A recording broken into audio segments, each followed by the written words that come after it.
Three countries would be a big deal. That's what matters. Still, they don't push the button, all have to. They left. So nice family. Ready? Okay, I'll call this meeting to order. Hastings County is situated on treaty land that is rich in indigenous history and home to many First Nation, Métis, and Inuit people. We honor their cultures and celebrate their commitment to this land. We acknowledge our shared obligation to respect, honor, and sustain these lands and the natural resources contained within. We need a motion that the agenda for the Planning Advisory Committee meeting held on February 17th, 2026 be adopted as presented. I'm with Matt. Okay. Second by Don, all in favor? It's carried. Any disclosure of pecuniary interest? None noted. I need a motion to win a public meeting regarding ZA 26/01 34-40 Mill Street and ZEA 26-02 40 Church Street. I'll make a motion. Moved by Grant, second by Matt, all in favor? It's carried. So zoning bylaw amendment 34-40 for Mill Street. Purpose and effect is to rezone lands municipally known as 3440 Mill Street from the urban commercial flood sustainability zone UCFS zone to the urban commercial exemption flood zone to recognize the existing accessory residential unit as well as permit an additional 2 residential units located on the second story of the commercial building. I'll ask the secretary if notice of the meeting has been given to all persons and agencies entitled to receive notice and on what date. Notices were sent January 16th, 2026. Any written submissions? None. Is there any public here that wish to speak on this location at this time? None noted. Go on to our second, 4.3, the zoning bylaw amendment for 40 Church Street. The purpose and effect is to rezone lands municipally known as 40 Church Street from the community facility CF zone to the multiple residential exemption MR12 zone to prevent the development of 2 3-story apartment buildings with the following zone provisions. Front yard setback minimum 7.5 meters, 24.61 feet. Rear yard setback minimum 8 meters, 26.25 feet. Interior side yard setback minimum to a wall of a building containing windows to habitable rooms 6 meters, 19.69 feet.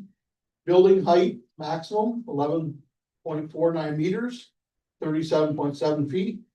Off-street parking requirements 132 or 1.5 per unit. Accessible parking requirements, there's 4. And I will ask the secretary if notice of the meeting has been given to all persons and agencies entitled to receive notice and on what date the notices were given. Notices were sent January 20th, 2026. Thank you. Any written submissions? None. None noted. Anybody here wish to speak to this subject? Yes, just gotta state Yeah. your name, I guess. before. Mr. Mayor, council members, some of you know who I am, but for those who don't, my name is David Wilcox. I live at 37 Church Street, which is right across from 40 Church Street. I'm totally against the rezoning for apartment buildings, because number 1, they're unsightly. Number 2, you have no idea who your neighbors are. And next thing, your stuff goes missing. And I'm probably sure it would bring down the value of my home. Well, that's pretty all I got to say about that. Okay, thank you. I didn't prepare a big speech right now, but that's how I feel. I'm just not, I like this, I've lived there for 25 years. I did mine in school across there, and then when Gary from up the road here was, up the road here, he was gonna turn it into a senior's home, which I had no problem with, but I just, apartment buildings, they're unsightly. I don't, and a 3-story apartment building right across the road from my house, it's gonna cut my view right down. I don't even be able to see. If I look out my window, I'm gonna see these 2 apartment buildings. I 100 against the rezoning for Farmville. If you want to put houses in there, I'd have no problem. Houses are long term, you move into a house, you're there for a long time. Apartment buildings, there's a turnaround. Those new people coming and going, and you don't know who they are. So that's why I'm against it. No, appreciate your input. Anybody else? Yes. William Sigma, I live at 79 Station Street. Couple questions maybe for clarification. My first question, and I understand that maybe this will be answered in the presentation or otherwise. Yeah, I see what. It's fine. So a couple questions then, if there can be clarification given or through a presentation or whatever. First being, do we have an idea of what ratio of housing will be made available for geared to income rent style housing? And the other question I would be is, do we have some kind of site plan or knowledge of what the intended configuration is supposed to be? I'm curious about the interior side yard setback and exactly what that means. It's very specific for a broad concept unknown. So that's I guess a two-part question. And what exactly does that mean? Does it apply to the full face of the building, all stories, or is it first story only? And then B, is there a correlation to that and some kind of a proposed site layout?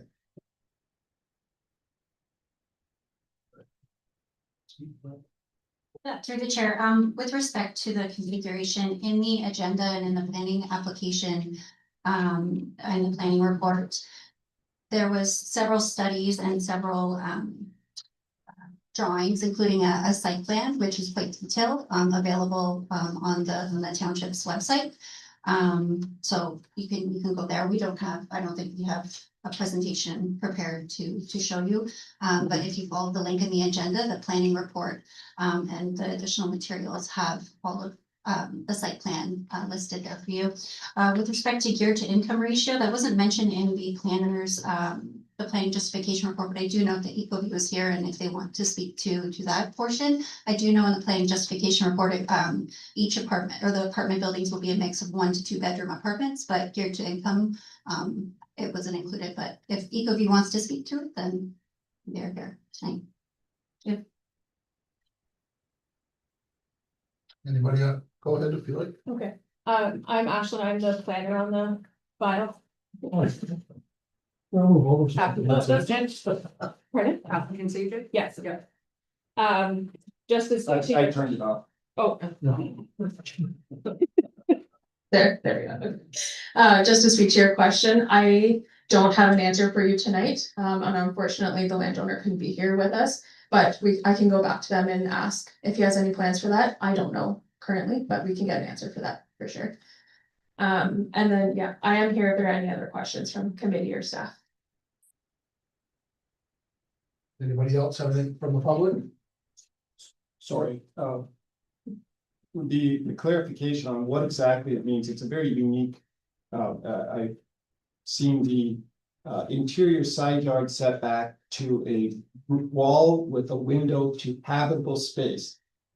Very specific. What exactly does that mean? I'll attempt, and then maybe Catherine can step in as well, but if the window, like in this case, the window's here.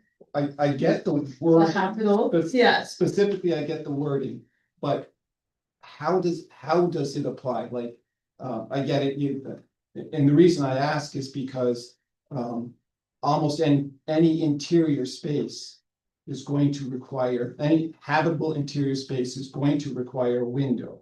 So when I look at an apartment building has habitable rooms, which means it's windows, which means either there's some other variation there, you're gonna have parking garages, or does it count if there's a face of wall that's offset, the part that doesn't have a bathroom, doesn't have a window, forward of the habitable spaces, like, how does that affect, and if it is a wall that doesn't have habitable space, does it, or it does have habitable space, does it default back to the 8 meters? Like, how does all of the other considerations apply? All stories, one story? Yeah, through the chair. So the zoning bylaw provides two different setbacks, one with a window and one without. So that's kind of where the rent with the habitable space, it would apply to the structure in its entirety, every floor. So in essence, if there weren't any structures with, it would be just a wall. It's a different setback. I don't have the bylaw in front of me, but it's a different setback. So that's why the way that the zoning bylaw amendment is worded is seeking relief from that specific provision of the bylaw, which is to the habitable space, given that the adjacent properties are low density residential and have windows. Sorry, check. The way it's written is to a wall with a window that doesn't have habitable space, I believe.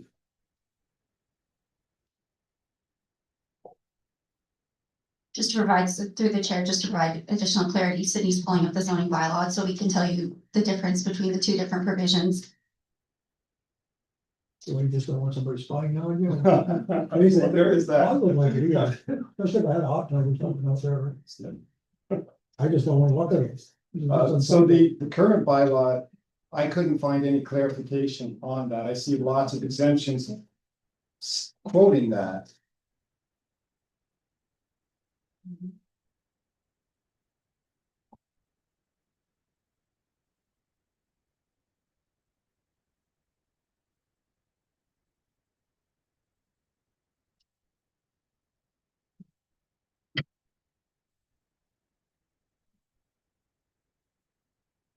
Page 101 in the agenda full of the agenda package, the same thing.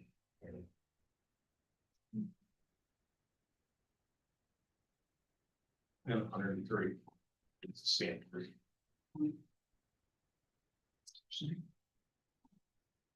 All right, through the chair, sorry about that. So in the zone regulations for the multiple residential zone, for the interior side yard minimum, there's two different provisions. The one being to a wall of a building containing windows to habitable rooms being 8 meters.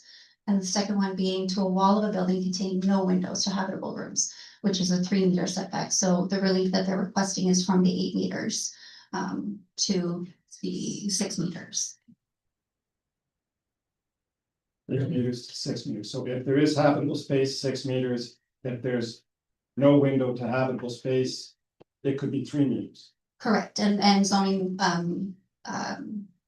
relief isn't required, that's as existing. Anything else for the public this time? On this property? Okay, if not, I'll ask for a motion to close the public meeting. Moved by Bob, second by Matt, all in favor? That's carried. And now we'll go into our new business. So we got 5.1, which is ZBA 26-01, 34-40 Mill Street, which is referred to the item 4.2 in the public meeting. So we need a motion that committee receives a zoning bylaw amendment with regards to land municipally known as 34-40 Mill Street, and further that the same shall or shall not be forwarded to council for approval by bylaw. I'll move, chat. Moved by Don Deschelle, seconded. Second by Matt. Any more questions on this said property? All in favor? It's carried. And we'll go on to 5.2. So ZBA 26-02, 40 Church Street, referred to as the item 4.3 in the public meeting.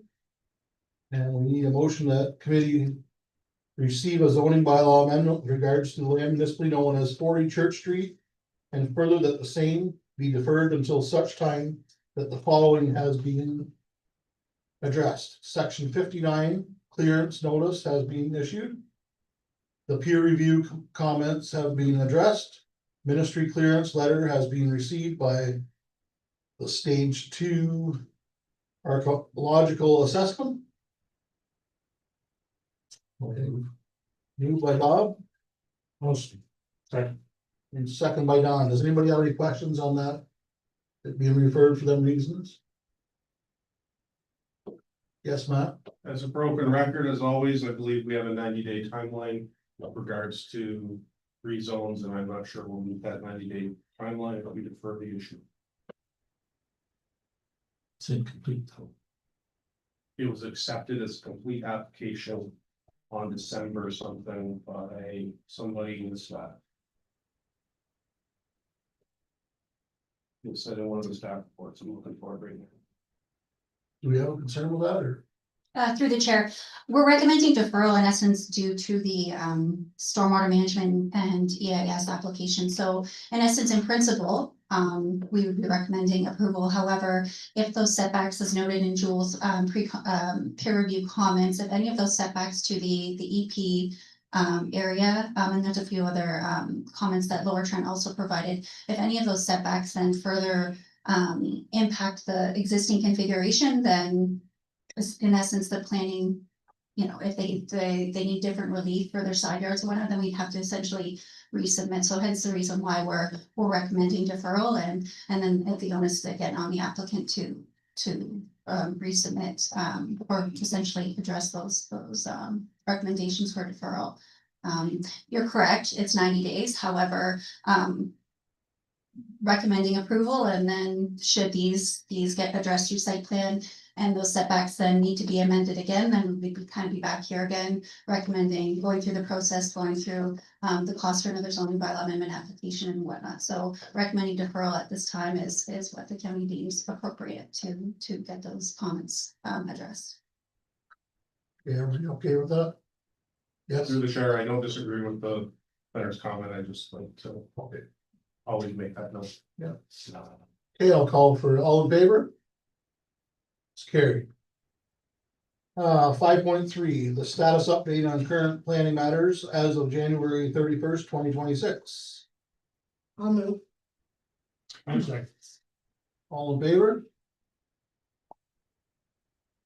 And then we have 5.4, which is an application for consent, Stephen Webb, Jose Webb, and Jacob Tompkins, 798 Gospel Road, B96/25.